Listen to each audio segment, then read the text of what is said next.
Olá, sejam bem-vindas, sejam bem-vindos. Hoje a gente vai ter uma conversa sobre escrita e tipografia. Eu sou Pedro Luiz. Eu sou o Henrique Foque Amarino. E eu sou o Alexandre Ferreira. Tá aí o sócio, bem-vindo, sócio. E aí, pessoal, como é que estão? Só tô passando aqui pra cobrar o aluguel, que nem sua barriga. É o tio que quando vem visitar traz doces gostosos. É isso aí. Se vocês têm o aluguel, paga logo. Se não tem, tô indo pra próxima. Aí, muito bem.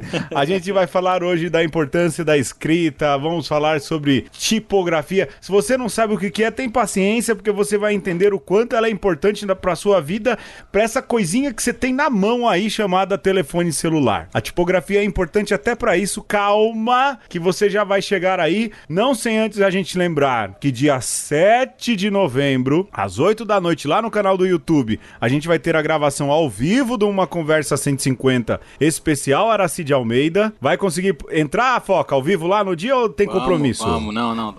Vamos lá. Prepara aí uma reclamação, alguma coisa, hein? Pra entrar no ar ao vivo, a gente vai tentar pelo menos uma participação já garantida, não é, Alexandre? Do Foca. Depois dessa... Estarei presente. Dessa intimada... Vai ser assim a partir de agora. Vamos intimar as pessoas. Né? Você vai receber aí a sua intimação. O oficial de justiça vai chegar aí. Se você é um dos 9 ouvintes, você vai receber uma intimação. Pode esperar.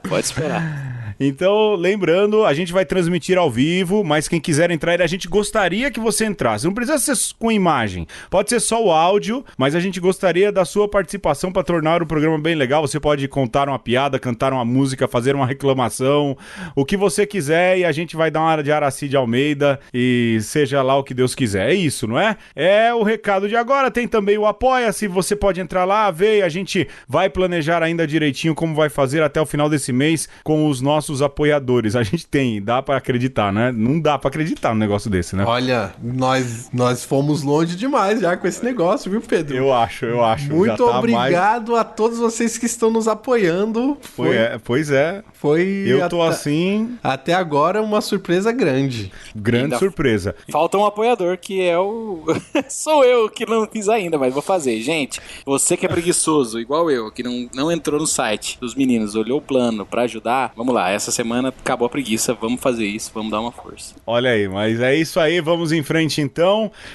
Não sem antes o jogo é meu, não é isso, Alexandre? Pelo rodízio o jogo ordem, é meu. É seu. E eu fiz um lá na Grécia, né? Dilemas morais, aquilo básico.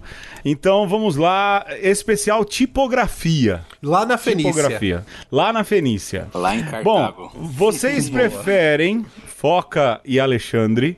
Esse eu fiz pensando no Foca, na verdade. Olha lá, ler a Divina Comédia, de Dante Alighieri, só que ela toda escrita, não importa o idioma, naquela fonte scriptina. Sabe qual é? Aquela que usa para convite de casamento, cheia de revolteios. Né? Um cursivo. Imagina o tamanho do livro.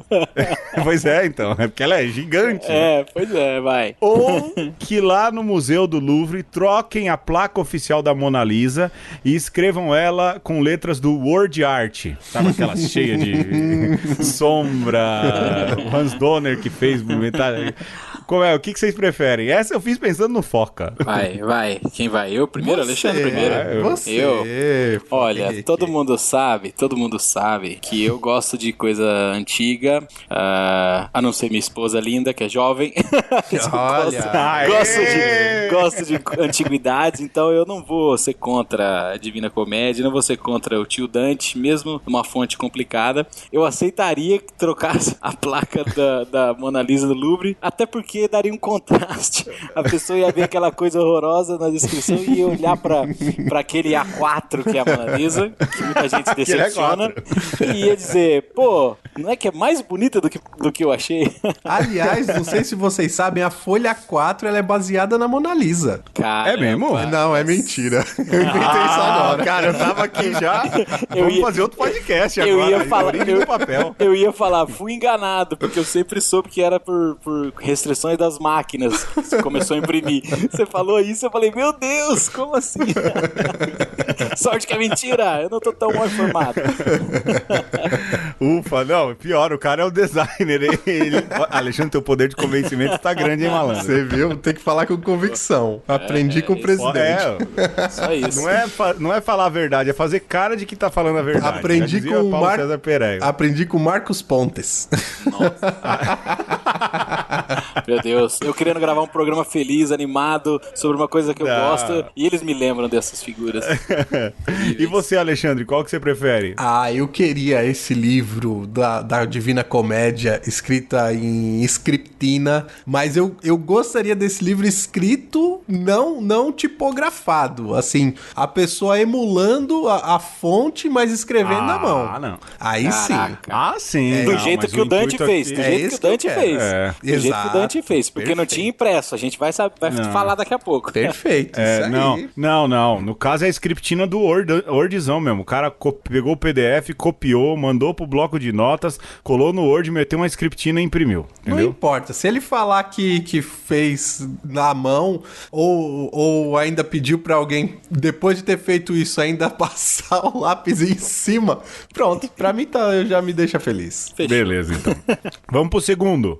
Bom, primeiro, escrever um texto, uma dissertação, uma tese com mais de 150 páginas, só que a norma da ABNT mudou e você vai ter que escrever na fonte Papyrus. Aquela fonte, assim, muito usada pra quem quer parecer... do Avatar, pra quem quer parecer alguma coisa antiga, né? Ou, em contrapartida, caso não queira, tem que decorar de A a Z o alfabeto naquela fonte Webding, sabe? Aquela cheia de figurinha. Saber todas as correspondências. Nossa, mãe. Bom, vai eu primeiro? Acho que eu vou com a segunda, de decorar os símbolozinhos aí. Se bem que faz tempo que eu não decoro nada. Fazia isso quando época de escola, já se vão aí umas décadas. Mas eu acho que eu seria mais feliz do que ficar olhando pra Papyrus, olha só. Em formato, em tamanho 12 num Word, porque ela até funciona gigante num pôster, mas numa folha deve ser tenso. Eu nunca testei, não quero testar. Eu vou converter aqui minha dissertação pra ver como é que fica. Nossa. Vai, Alexandre. Olha, eu gosto da Webdings lá, que é o avô dos emojis. Eu respeito muito. Exato. Usei muito já em artes doidas, inclusive com word art. É uma bela combinação. Combinação de Webding com word art. É muito útil, não sou eu que vou criticar. Mais uma tese aí, de repente, sobre as Sagradas Escrituras em Papyrus é o jeito certo de fazer. Eu acho que se você está fazendo uma tese de doutorado na área bíblica, exegética, você tem que usar. Eu acho que deveria estar, inclusive, na ABNT. Isso definido lá. A ABNT teria que mudar até, né? E aí você imprime numa folha A4 amarela, rapaz, vai dar uma notoriedade pro que você escreveu. Papel reciclado. Aqueles papel que eles falam que é reciclado, marronzinho. Bom também. Bom. Muito bem, muito bem. E com isso, eu consegui fazer um jogo falando de fonte sem citar Comic Sans. Agora tá só? Vamos pro tema. Mas eu confesso que quando você falou lá do quadro da Mona Lisa, eu pensei na Comic Sans. Ela começou a ser Comic Sans. Eu falei, não, eu vou tirar a Comic Sans. Eu vou pôr Word Art, que é mais bonito ainda. Ela tá no meio, Alexandre. Tem um monte. Tem um monte nesse quadrinho. Tem a Comic Sans no meio. Tá no nosso coração. Eu não vou falar mal de Comic Sans agora, porque um dos apoiadores gosta de Comic Sans. Eu agora sou ao sabor do patrão. Vamos pro jogo. Vamos pro tema.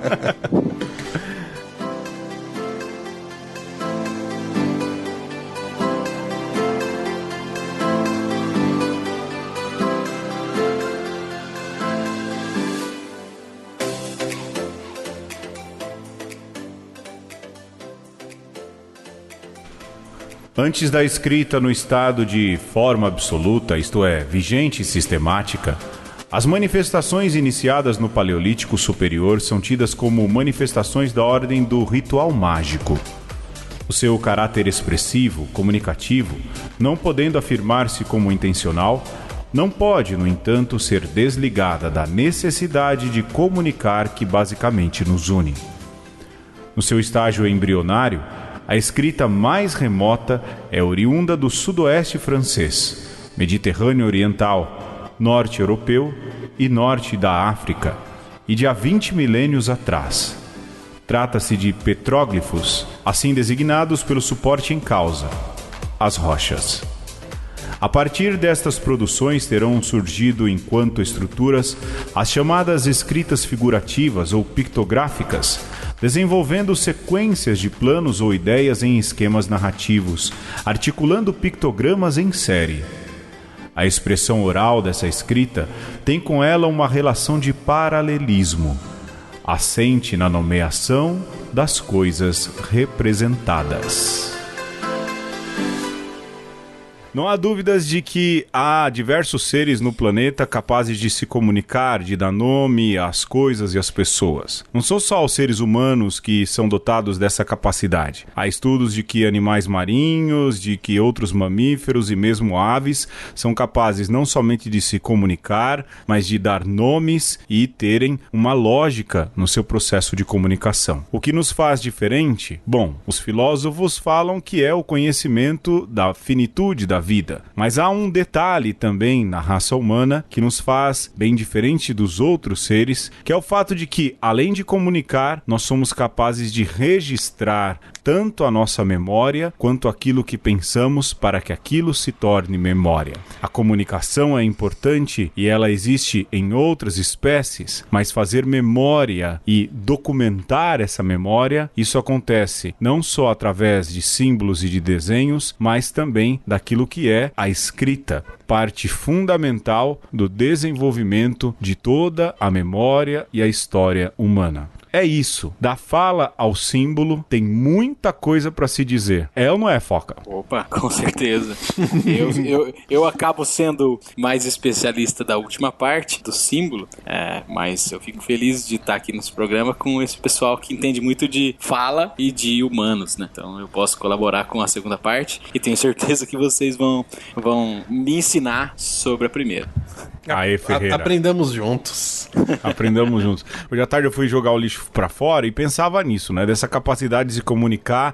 Eu li em qualquer lugar que os golfinhos põem nome uns nos outros, as baleias também, ou seja, não é uma capacidade humana essa questão da fala, de nominar as coisas, mas registrar aquilo que a gente pensa, aquilo que a gente fala, é um passo grande, né? Acho que o Yuval Harari fala disso também, não é, Alexandre? Da fala ao símbolo é um salto grande naquilo que é a própria evolução do ser humano, né?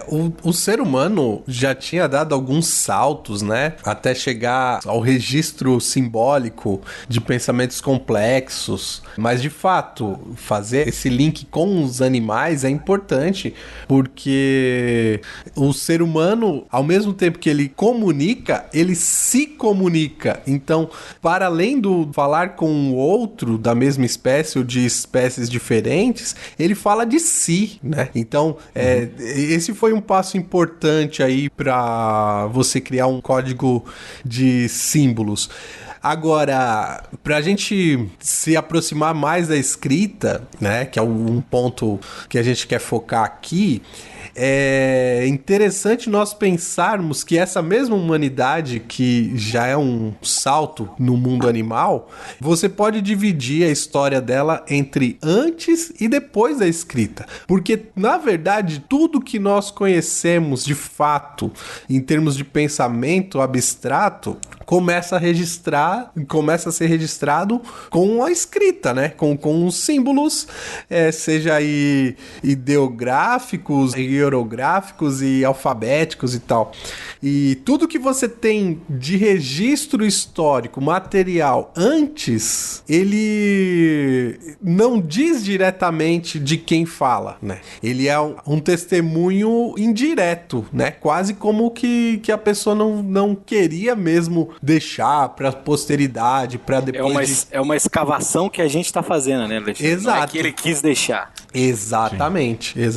Então, essa questão da memória que o Pedro fala, né, dessa intencionalidade de deixar uma memória, isso começa a ganhar um escopo totalmente diferente com a escrita. Exato. E eu acho legal que a gente comece de pontos que as pessoas não costumam pensar muito, mas das cavernas da França, onde foram encontrados hoje aqueles pictogramas antigos, onde os primeiros Homo sapiens registravam uma caçada, ou registravam um dia ou uma jornada importante que eles tinham vivido para deixar para as gerações, e que esses pictogramas evoluíram, e isso é, de certa forma, um jeito de contar a história da humanidade, assim como a história da arte também é. Eles evoluíram a ponto de criarem outros símbolos que se tornaram outras coisas, e a gente chegou num símbolo meio modular que a gente pode distorcer ele de várias maneiras e ainda entendê-lo como uma letra, e com isso compor artes gráficas, né? Você pensar, é um caminho longo e um caminho compartilhado, de um ir passando para o outro e melhorando, até a gente chegar numa coisa muito legal, que é a escrita, uma escrita mutante que a gente tem, né? Quando pensa em tipografia. Ô Foca, você falava aí dos desenhos nas cavernas e tudo, e eu penso aqui na minha cabeça que a evolução acaba se tornando aquela arte pictórica egípcia. Exato, eu achei engraçado esses dias, eu vi assim a galera falando, mas e se os egípcios fossem vidraceiros, né? Então você pega ali duas imagens de algum deus segurando, aí você consegue verdadeiramente imaginar um vidro ali no meio, eles estão carregando um vidro. Mas eu fico pensando, não tenho esse conhecimento, eu não sei se isso faz parte desse estudo aí das letras, dos tipos. Pessoal, quando a gente fala letra e tipo, é a mesma coisa, não é? Da letra, dos tipos, se existe já um estudo da escrita egípsia, né? Dos pictogramas egípcios. Na verdade, existe desde o Napoleão, que foi um cara que pirou nesse assunto e destacou equipes e equipes de estudiosos para explorar o Egito, e se não me engano, Champollion, que era um estudioso bem importante, decifrou pelo menos uma categoria grande de hieroglifos. Claro, eles variam de região para região, tem detalhes diferentes, mas assim, foi possível identificar, especialmente pela pedra de Rosetta, que tá lá no British Museum, que eu tive a oportunidade de morar na Inglaterra, e eu ia todo sábado, porque eu sou apaixonado por essas coisas, ver porque era grátis no sábado o British. E assim, nessa pedra, ela é uma chave até para todo esse papo de escrita. Essa pedra ela consta uma série de leis, um regulamento de algum mercado específico. Então, você traz seus animais, põe eles aqui, a sua placa de preço você põe aqui e tal. É uma coisa burocrática, assim, só que ela está escrita em hieroglifo, tem um traço, embaixo ele está escrito em copta, que é uma língua um pouco mais recente do Egito, e embaixo ele está escrito em grego antigo. Então, e a partir daí o Champollion e os caras conseguiram decifrar, porque eles já estavam entendendo o grego antigo nessa época. Mas você vê, já é design aí, já é uma coisa muito interessante. Mas então, olha, eu vou fazer uma parte aqui sobre hieroglifo, né? Retomar um pouco lá a ideia do Pedro das pinturas lá nas cavernas. O pessoal faz toda uma teoria, né? Porque era uma representação, eles tinham uma relação sagrada com a pintura, né? Enfim, isso é tudo teoria, né? Assim, porque pro homem primitivo, a coisa do sagrado e do profano não era tão distinto como é pra nós hoje. Então, todas essas teorias, elas são muito, eu diria, ingênuas, inclusive. Porque poderia ser também uma pintura pelo bel prazer de pintar, isso não tira o mérito da coisa, enfim. Então, essa coisa do sagrado e da pintura, né? Porque do hieroglifo se fala que era uma escrita sagrada. Eu tenho pra mim que os hieróglifos egípcios, eles eram uma mensagem cifrada, né? Você provavelmente tinha uma escrita mais, digamos, do dia a dia, e aí o grupo dos sacerdotes, meio que para cifrar, para ter o poder sobre a escrita, criaram os hieróglifos. Então, quando fala decifrar, eu acho muito divertido, porque eu acho que junto com aqueles símbolozinhos lá que nos fascinam tanto, Entretanto, você tem também o primeiro código encriptado. Exato. E olha, é claro, veja, olha, a gente tá brincando aqui, mas de repente, até a pedra de Rosetta que nos deu tanto caminho, pode ser uma brincadeira. Quem disse que o mesmo texto está escrito 3 vezes da igual? Mesma forma. Quem disse que eles não escreveram alguma coisa diferente nos hieróglifos? A gente não sabe. Mas, assim, ciência é feita assim, né? Por comparação, e vão testando. Então, assim, eles descobriram essa versão. Mas eu nem digo, até ajudando o Alexandre aí, eu nem paro nesse ponto de a supervalorização de hieróglifos, de coisa sagrada. Pra mim, eles são só um ponto da evolução. Primeiro, o ser humano começou com desenhos nas cavernas, depois ele foi pro cuneiforme, aquelas escritas que são um pouquinho mais simbólicas, depois ele evoluiu para esses desenhos elaborados, mas até eles não eram práticos. Você imagina que não havia educação suficiente para todo mundo aprender ter tanto na mente o que significava tantos símbolos. Então, assim, eles foram uma parte da evolução. Foca, mas aí é que é o meu ponto, porque eu acho que os hieróglifos foi uma tecnologia, uma vertente que não deu certo, entendeu? Exato. Assim, é por isso que se evoluiu eles. É por isso. Exato, eles chegaram a um determinado ponto, só que surgiu um outro tipo de escrita que acabou predominando. A própria linguagem deve ter ficado mais complexa. Sim. E eles não conseguiram representar. Exato. Deixa eu fazer uma pergunta que é importante. Nos hieroglifos, né? Nessa linguagem... Aerolitos! Nessa linguagem pictórica, não é? Havia... O Foca falou que havia algumas variações de um lugar ou de outro, mas em geral, é possível dizer, tinha uma padronização? Tinha. Havia uma norma? Havia padronização porque havia um faraó, especialmente, né? Que geralmente mandava em todos os lugares. Então, a língua oficial, os hieróglifos oficiais que vinham de cima eram sempre iguais. Então... E isso gerava uma certa padronização. Vamos supor que Ramsés não gostasse de coruja. Acontecia. Aí fala, não, quero tirar as corujas. Aí o Tutankhamon fala, não, eu quero que entre agora as emas do Planalto. Exato, não sei como é que eles se viravam com isso. O caso do Akhenaton lá, que é o pai do Tutankhamon, que é o mais famoso, ele decidiu que iam acabar com todos os deuses. Não ia acabar, mas iam rebaixar os deuses e eles iam reverenciar um deus só que, coincidentemente, era ele. Ele era a representação desse deus na Terra. Atom. Então, do mesmo jeito que o cara fazia decisões dessa, talvez ele mudasse alguma coisa na escrita. Então, é possível. Mas assim, tem que pensar que os hieróglifos, eles tinham uma proximidade com as coisas concretas, né? E eles já têm um rudimento ali de pensamento abstrato, mas não é nada comparado com o que a gente tem hoje, né? Então, hoje você pega uma palavra como tipografia. É uma ideia que você tem que juntar umas coisas aí na sua cabeça para entender o que é. Para você ter uma ideia, eu não vou saber qual é o símbolo agora, mas lendo sobre isso hoje, o mesmo símbolo que representava a palavra amor, representava também a palavra ódio. Exato. Para dizer que a coisa era muito mais simples e por conta da distância, é muito mais complicado a gente saber o que de fato significava, né? Você tem ali uma base do que pode ser, mas o que é de fato, o que comunicava aqueles símbolos Exato, eu acho até, sendo justo, como disse o Alexandre, nem se compara com o de hoje. Na verdade, nem se compara com o que veio 1500, 2000 anos depois, que foi o que os fenícios fizeram. Isso. Que foi transformar um monte de símbolo pictórico, entre aspas, talvez um pouco simbólico, em um alfabeto de letras e aí compor palavras. Isso aí mudou o jogo, na verdade, né? Você tem que falar pelo nome certo. O nome deles eram cananeus. Os fenícios, então você nos conte, Alexandre, porque a origem dos fenícios, nos materiais que eu sempre estudo de romanos, dizem que é dificílimo definir, né? Então, Quem são? Foca, não entra na treta não, isso é treta. O povo se chama o povo cananeu. Esse negócio de fenício é o nome grego, que os gregos vão ficar puxando a sardinha pro lado deles, mas é um povo semita, viu?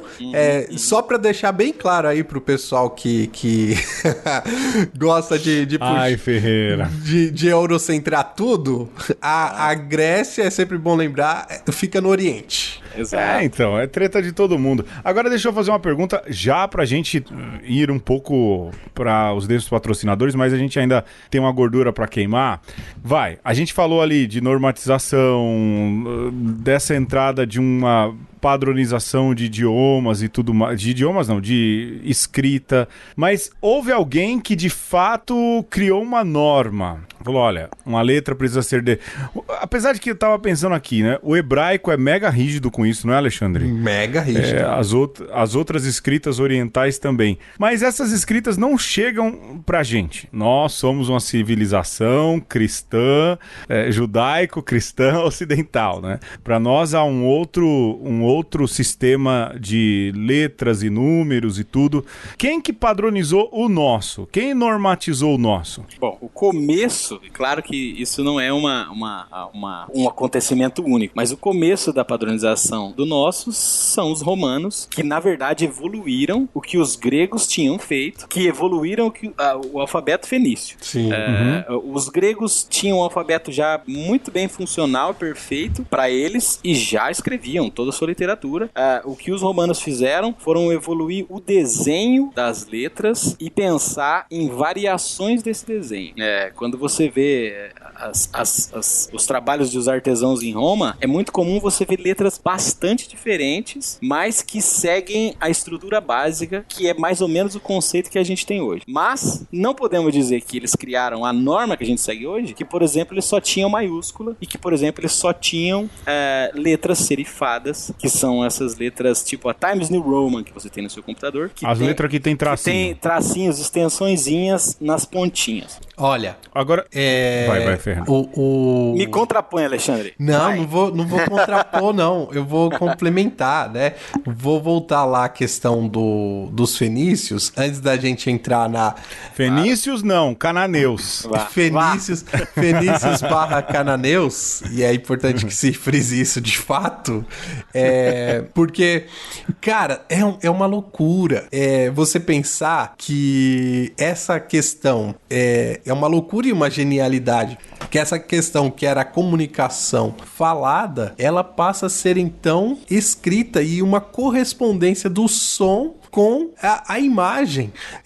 Certamente isso foi coisa de uma mente genial, né? Que infelizmente nós não sabemos o nome, mas parece muito plausível que alguém teve uma ideia genial e outras pessoas aderiram à ideia e a coisa pegou. Certamente, né? É até muito triste você pensar que, até fazendo uma brincadeira com o que vocês falam, vocês zoaram antes da civilização ocidental, tudo que a gente conhece de história dos romanos pra frente é quase tudo porque eles criaram, e veja, eu sou um fã da civilização romana, mas na verdade não é bem assim. A verdade é que eles destruíram muitas das fontes anteriores, então, e aí fica parecendo pra gente que eles criaram, como o caso dos fenícios, que Roma destruiu Cartago 2 vezes. Pois é, que era uma civilização fenícia, que era uma capital muito poderosa, e jogou sal na terra para que não brotasse de novo e tal. Foi uma coisa grande. Então a gente pensa que muita coisa interessante dessa de antes foi perdida, e aí a gente dá só o crédito a Roma, que não é justo, né? Agora a gente sabe que já não é exatamente assim, olhando para a história completa. Mas olha, os fenícios, eles pegam figuras pictográficas, tanto que, por exemplo, o beta era o beit, que significava casa, né? Isso é muito mais fácil de você perceber no hebraico do que, por exemplo, no grego e no alfabeto latino, né? Essa questão da correspondência entre o pictograma, o ideograma que tinha e a palavra que tinha. E aí eles pegam ali o primeiro fonema e falam, não, esse primeiro fonema vai se transformar no som do B, né? Tanto que pro grego ainda é beta, né? Não é B. O B já é uma contração. Agora, o que a gente não para pensar é que antes da escrita, a gente não sabe nem como era um som, né?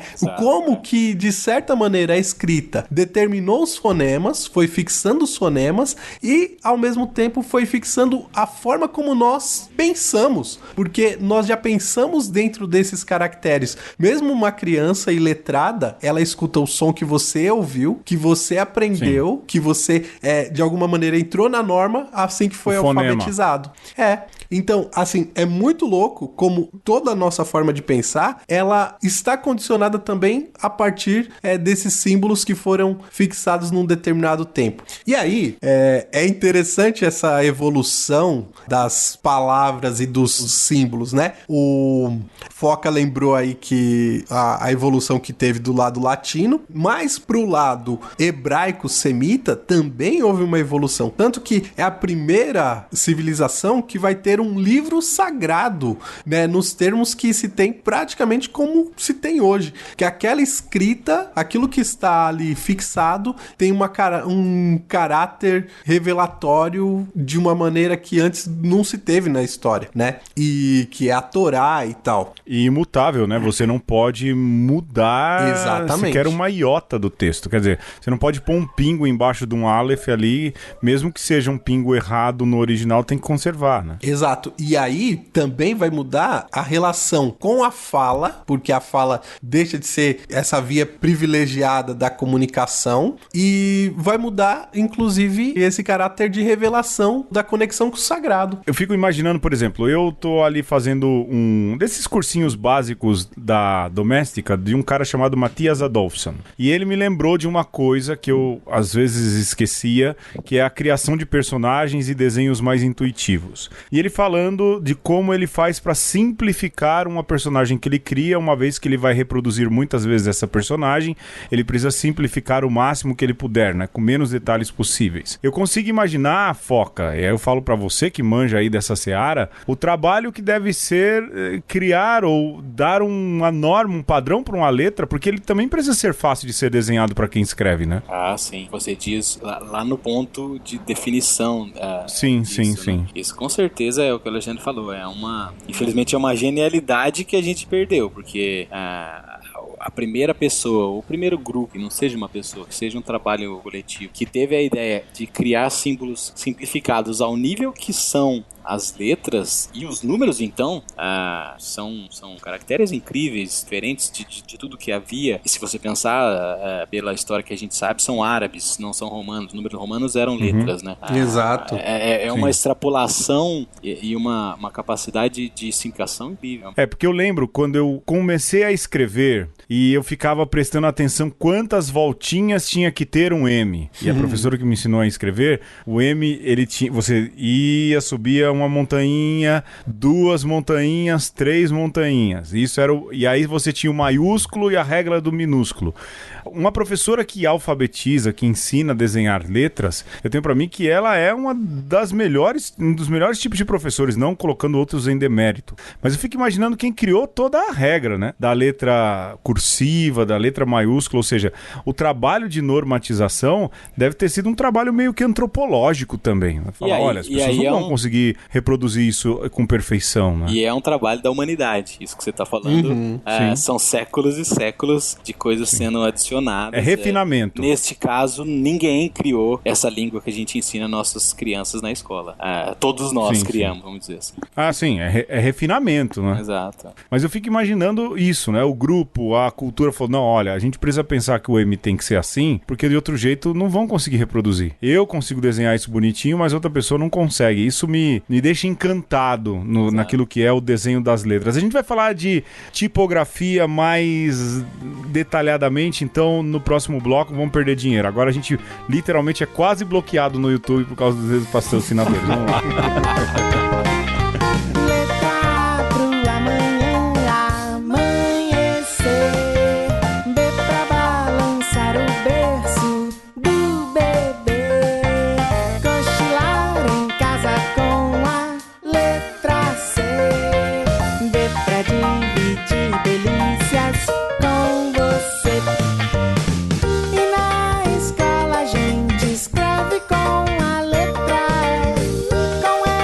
Faz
letras outra vez.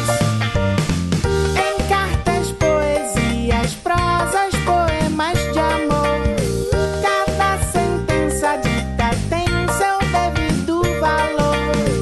Então coloque agora na caixola o ABC, pois nessa vida a gente não se cansa de aprender.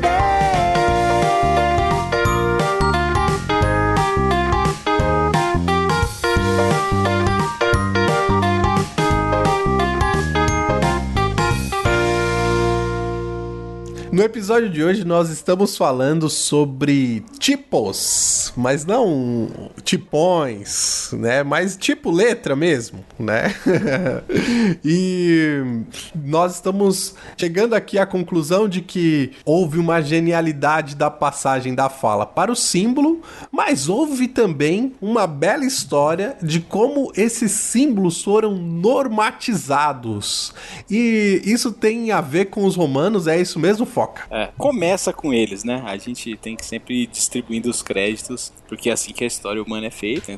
Começa com eles porque da escrita que a gente vê hoje, há uma característica forte que está presente nas paredes de mármore em Roma, em todos os lugares que foi Roma no passado, que são duas coisas: as letras maiúsculas e as serifas, que a gente já mencionou antes. É interessante, eu também fui pesquisar para o programa, eu fiz até mestrado na área, mas eu nunca tinha me perguntado por que os romanos desenhavam serifa. Eu fui pesquisar e descobri que, na verdade, por uma limitação técnica de desenhar as formas das letras, se desenhava com um pincel e depois vinha alguém com uma ferramenta que parece um formão. As pessoas de hoje talvez não saibam. Ela tem uma pontinha chata como de uma chave de fenda, mas é um metal comprido que você bate o martelo do outro lado. Mais robusto, né? Exato. E ela é fina. Se você pensar, ela faz um buraco fino. E pro artesão bater... Vamos pensar na letra T, para simplificar. T de tatu. Pro artesão bater forte até os cantinhos e fazer a letra com a mesma profundidade que ele faz no meio, possivelmente nos cantinhos, a hora que ele colocasse esse formão, que é um pouco largo, ia quebrar. Tinha um problema que, assim, pelo menos ele ia ter que bater um pouquinho mais fraco no fim. E eles não conseguiam fazer a letra exatamente terminar de modo abrupto, como a gente consegue no computador. Para isso, eles desenvolveram a ideia de terminar com um rabinhozinho, um detalhinho que parecesse uma chama, uma pontinha, porque aí o formãozinho, o cinzel, se encaixaria. Você batia forte até um ponto, no fim você deixava ele levezinho e as letras ficavam com aquela ponta. Junto com esse programa vai ter um link para quem entrar no site, com uma página com todas as imagens dessas coisas que a gente está falando. Quem se interessar pode ver. Mas por uma limitação técnica, eles inventaram um estilo. E historicamente esse estilo foi copiado e está aí até hoje. Por isso que a gente fala deles como uma origem. Eu vou dar um exemplo. Se você olhar o seu celular, muito provavelmente ele não tem a serifa, as letras. Sejam letras sem serifa. Mas se você entrar lá, vou fazer uma propaganda aqui, mas sem ganhar nenhum dinheiro, naquilo que é a escrita Folha de São Paulo. Você digitar aí Folha de São Paulo e colocar a imagem daquilo que é a marca da Folha de São Paulo, as letras da Folha de São Paulo têm aquilo que a gente chama de serifa. O Google também. Na maioria dos livros, todos os livros, ou maioria, acho que uma maioria esmagadora, os livros são escritos com letras com serifa porque parece que também tem a questão de facilitar a leitura, não é isso, Foca? Parece que torna mais confortável a leitura. Aí que vem a explosão de mentes. Essa é uma teoria muito famosa eu sempre falei, cara, me achava inteligentão. Do século XIX. Fake news. E foi colocada em estudos, e tem o nome, depois vocês procuram, é uma diversão. Sir, ele é um Sir, ele foi um pesquisador muito famoso. Sir Cyril Burt, é um psicólogo educacional de Londres, que escrevia sobre educação de crianças e também escreveu sobre fontes com serifa serem lidas mais rápido do que fontes sem serifa. Assim que ele morreu, nos anos 70, foram pesquisar os trabalhos dele e descobriram que nada tinha fonte. Ele basicamente inventou tudo. E hoje, quando você cita isso, todo mundo fala, tá por fora. Então, você tá assim, brincando. É uma ideia que a gente tem, porque a gente, como ser humano, gosta de conectar pontos. A gente olha pra letra com serifa e fala, não é possível que inventaram isso à toa. Isso deve ser melhor pra ler. Na verdade, é uma herança histórica, mas... Não há comprovação científica. Não há comprovação científica, mas... É que nem usar a Anitta pra Covid. A questão é até outra.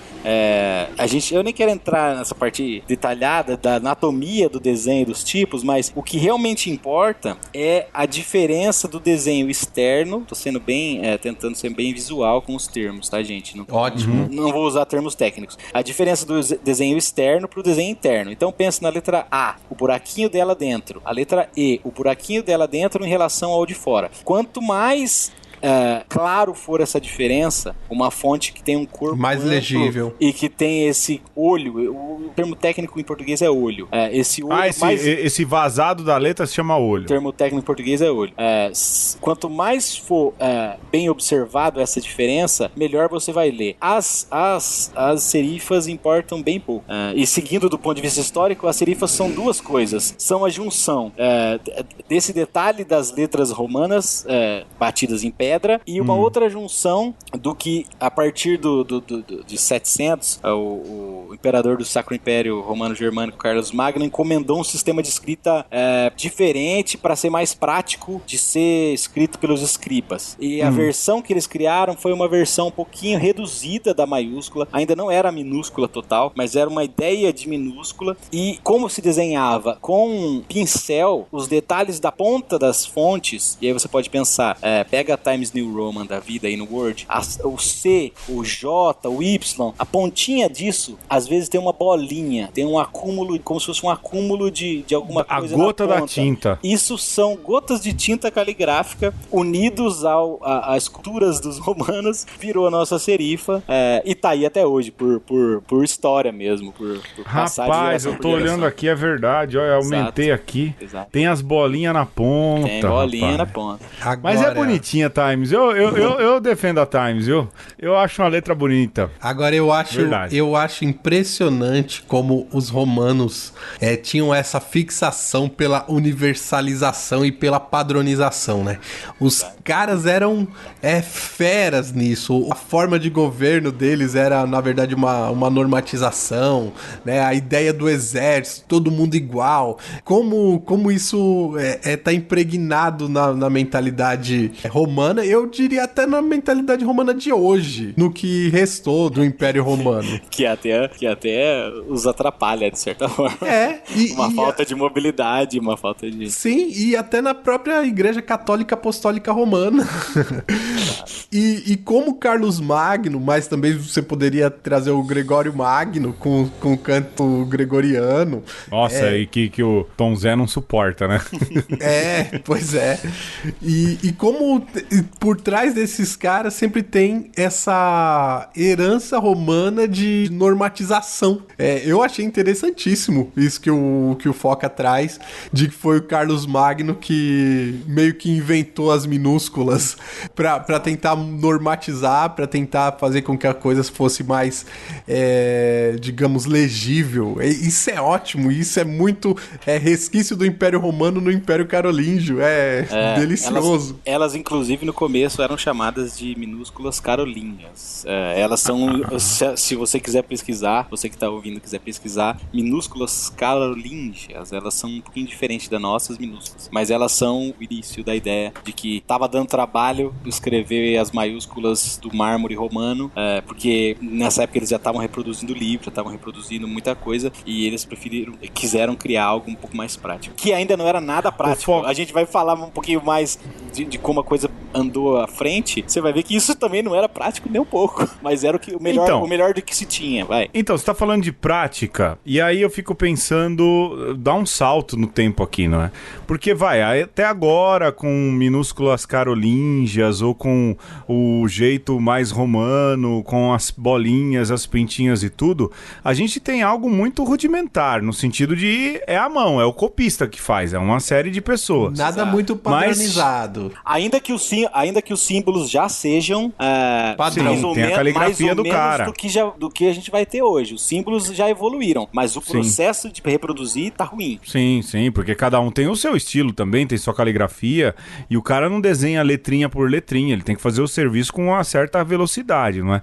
Mas aí se chega a máquina, não é? Você chega a formas de reprodução. O Foca colocou aqui um lembrete que no século XI já se imprimia em ideogramas na China usando pastilhas de argila, ou seja, ali uma certa tecnologia já era utilizada. Olha, veja. Mas pra gente aqui desse lado, a prensa do Gutenberg faz toda a diferença. Veja, quando a gente fala dessas tecnologias e tudo mais do mundo ocidental, a gente é bastante bairrista Sim. e tá meio desconsiderando metade do mundo. Eu até coloquei isso Pois na pauta só pra lembrar, assim. Sim.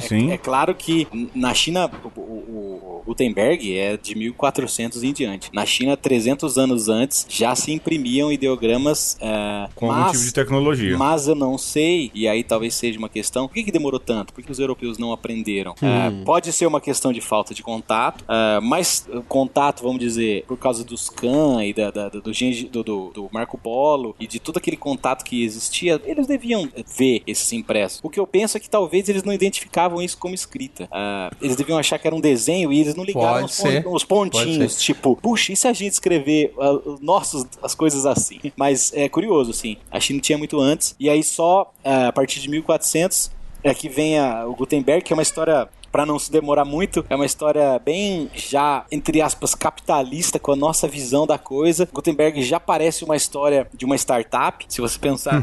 Ele era um cara que trabalhava com diamante, com joias, ele é alemão, trabalhava com diamante, com joia, trabalhava ali desenhando coisas para ser compradas para os outros. E na época dele era muito popular uma chamada medalha de peregrino, que era, depois do fim das cruzadas, as pessoas gostavam de ostentar os seus feitos, as suas descobertas, as suas glórias em medalhões, sejam os medalhões 3D esculpidos ou sejam medalhões carimbados nas coisas.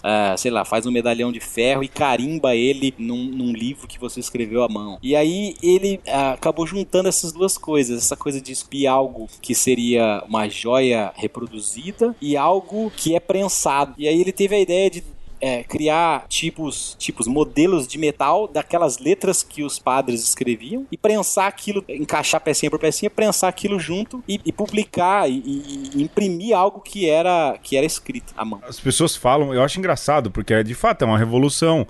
Você consegue fazer a coisa ser reproduzida muito mais rápido, mas para montar uma página devia dar um trabalho ferrado, não é? Claro. Porque parece que sim, mas depois, se você pensar que na reprodução, o quanto tempo que você ganha ao invés de escrever... Olha, eu não sei quanto tempo, vamos pensar de forma prática, eu não sei quanto tempo um padre copista demorava para escrever uma Bíblia traduzindo, do grego pro italiano, que naquela época já se falava um italiano rudimentar e tal. Mas eu devo dizer que o Gutenberg, por exemplo, demorou 3 anos para compor a Bíblia, que foi o primeiro livro que ele fez, para compor encaixando, imprimindo, página por página e tal. Ele demorou 3 anos para fazer. E seguindo a ideia de startup, ele imprimiu 1.800 cópias, ele tinha um investidor. Flopou. Ele fez, exato, ele fez uma, mostrou pro cara, o cara falou, põe o dinheiro. Pôs dinheiro, imprimiu investidor anjo. O cara botou 1.800 cópias, ele investiu, não vendeu quase nada, era uma coisa muito inovadora. Ele foi processado pelo investidor, morreu com dificuldade financeira e o investidor ficou com o negócio que parecia um mico, mas foi passando de geração e a coisa acabou engrenando, dando certo, mas não na mão do Gutenberg. O Gutenberg fracassou com a sua startup. Então, Foca, mas você tá falando aí da questão de que a primeira tiragem da Bíblia do Gutenberg não pegou muito bem, falou também da questão da tradução da Bíblia pelos monges copistas. Me parece que na Idade Média a escrita ganhou muito esse ar de sacralidade, e a questão da leitura, ela era mesmo restrita a um grupo de pessoas muito especiais, quase voltando lá ao Egito Antigo, a ideia dos hieróglifos, né? Então, me parece que mesmo que tivesse um contato com aquilo que acontecia na China, com o que estava acontecendo no chamado Velho Mundo lá, não chamava bem a atenção, porque se tinha que, olha, esse negócio de escrita é coisa lá dos monges, né? E precisou se quebrar então essa ideia de que a escrita era coisa só para alguns, para que de fato as pessoas começassem a aprender a ler, para começar a ter acesso ao livro. E, cara, se você pensar em termos de esforço humano para que isso acontecesse, faz todo sentido esse lapso de tempo entre a invenção do Gutenberg até a coisa pegar fogo mesmo, e aí a gente pode botar na própria história a importância da Reforma Protestante, por exemplo. Exato, ele infelizmente estava muito à frente do seu tempo e fatalmente essa proposição de uma popularização de algo que era tão elitizado não ia mudar tão rápido assim. Elitizado e sacralizado. Exato, não tinha como, vamos dizer, não tinha como Gutenberg dar certo, por mais que o coitado merecesse. Eu acho uma coisa interessante que emenda num outro programa nosso, que se você não viu, tem que ir lá ouvir.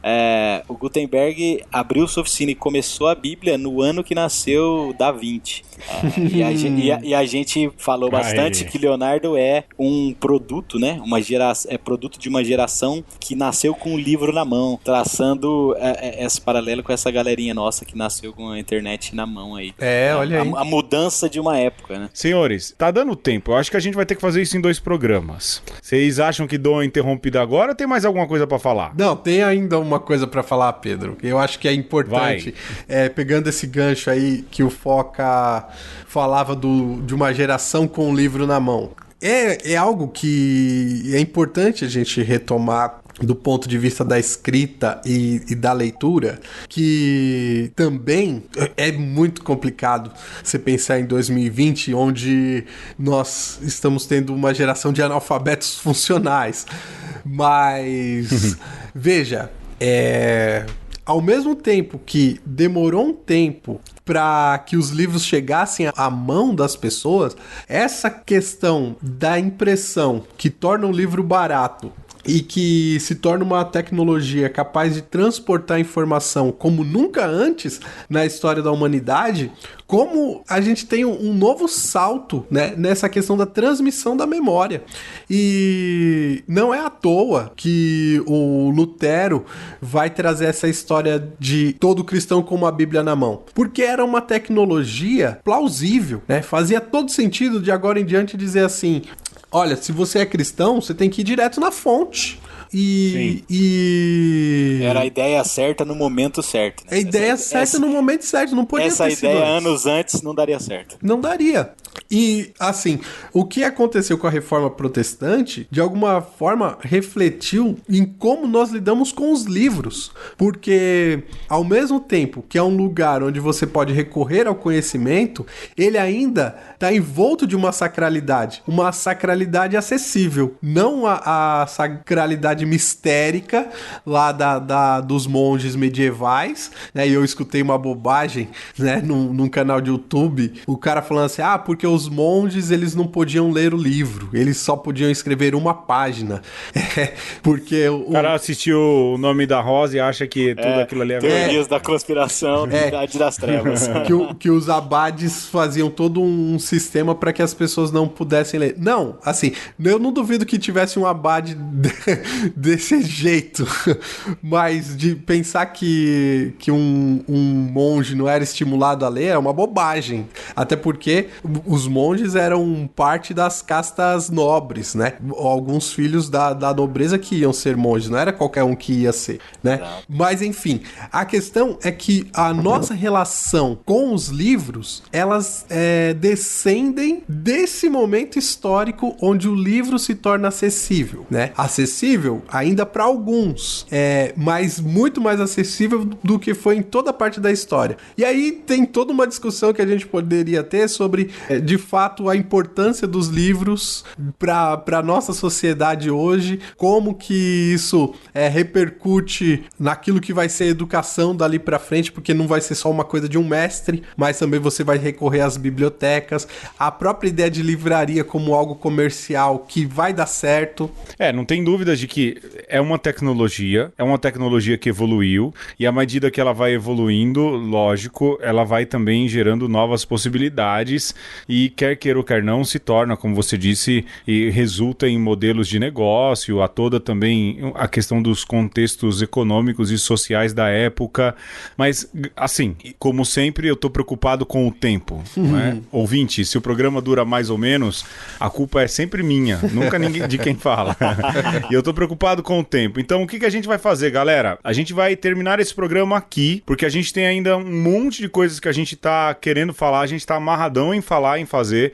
Então, a gente vai parar esse programa aqui, partilhe, ouça uma vez, duas, busque as referências aí no site de Uma Conversa. Eu não vou dar beijo, nem abraço, nem aperto de mão. Eu vou dizer até semana que vem. A gente volta com esse mesmo assunto, uma continuação, e tenho certeza você vai ver o quanto isso é importante na sua vida hoje. É isso? Foca, Alexandre, estamos combinados? Combinadíssimos. Estamos combinados. Mesmo bate-local, mesmo bate-horário. A gente convida você a voltar. A gente começou lá nas cavernas, nos desenhos de caçada, e a gente vai chegar no seu iPhone, no seu Google ou no seu Android. E tá cheio de coisa legal. Se eu fosse você, eu voltava semana que vem. Volte. Você vai ficar por aqui. A gente ainda vai continuar batendo papo e gravando, porque aí eu vou ter 2 programas pra editar e um programa a menos pra gravar. Até semana que vem, juízo. Tipo isso.